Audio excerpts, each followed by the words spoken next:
الشيعي يقول أن الإمام يعلم ما في السماوات وما في الأرض، والله سبحانه وتعالى يقول: قل لا يعلم من في السماوات والأرض الغيب إلا الله.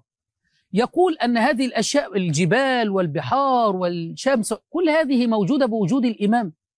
أعوذ بالله. وآخر يضرب مثل ويقول أنك إذا أتيت بدرهم ووضعته في يدك تقلبه، هل هذا يحتاج إلى جهد منك؟ لا يحتاج إلى جهد. يقول: فالدنيا بيد الإمام قد درهم في يدك يقلبها كيفما شاء، فلا تحتاج إلى جهد، ليثبت علم الغيب عياذا بالله للآئمة. علم الإمام، يقول الإمام علمه بالأرض وما في الكون. شلون إذا عندك درهم بإيدك أنت شلون تقلبه بإيدك؟